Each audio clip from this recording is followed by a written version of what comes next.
Thank you, and I want to thank the gentlelady from Pennsylvania for yielding and for her leadership on the Rules Committee.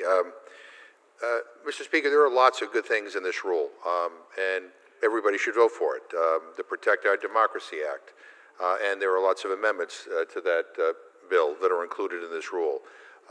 We move forward with a doc fix, and we put in this rule a procedure that will allow the Senate to consider the debt ceiling issue. And I should clarify this because during the Rules Committee meeting today, I think some of my Republican friends who testified started to believe the Republican talking points that somehow that this was automatically increasing the debt ceiling. It isn't. It puts in place a process that was negotiated by Senator Schumer and Senator McConnell, a Democrat and a Republican, that would allow the Senate to deal with the issue.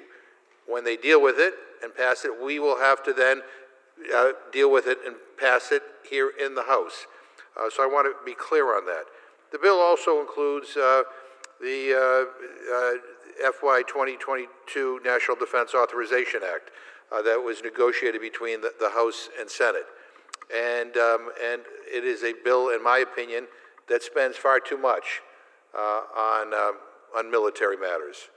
And I have some problems with that. But I will say this, the chair, Chairman Smith, and Ranking Member Rogers did an incredible job of trying to piece together a bill that would get a majority in the House and a majority in the Senate. But I want to speak about one provision in particular that's missing. The House version of the NDAA that passed with broad bipartisan support last September, in the House, had some good things in it, including Section 6470, which included my provision that reauthorizes global Magnitsky sanctions and makes them more effective by adding provisions from Executive Order 13818, which was actually issued by former President Trump.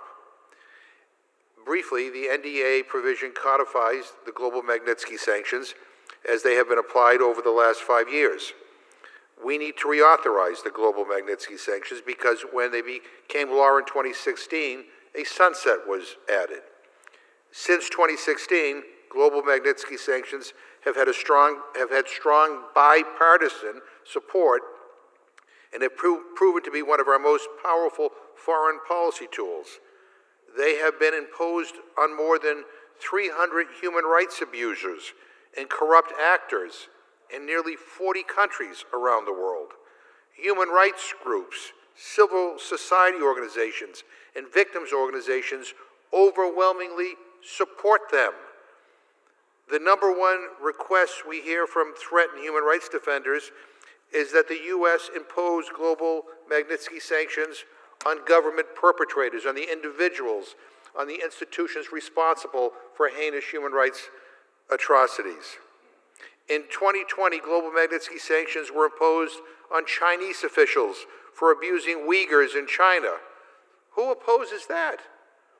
Well, apparently there's a handful of Republicans here in this House who oppose it because they are responsible for blocking the global Magnitsky provision from the final NDAA agreement.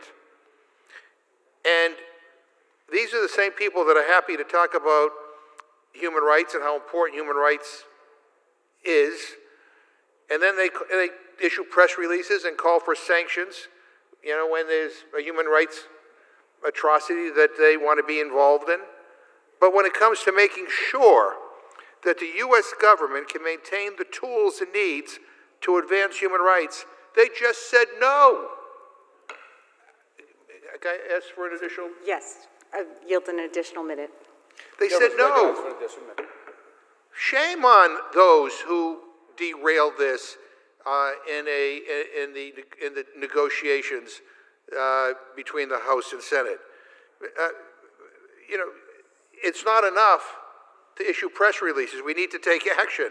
Mr. Speaker, mark my words, we will reauthorize and we will strengthen global Magnitsky in this Congress. And we will do so hand in hand with allies on both sides of the aisle in the House and in the Senate. Because at the end of the day, it is important that we just don't talk the talk, that we walk the walk. And again, I can't believe that this important provision was derailed by a small group in this House. And I yield back my time.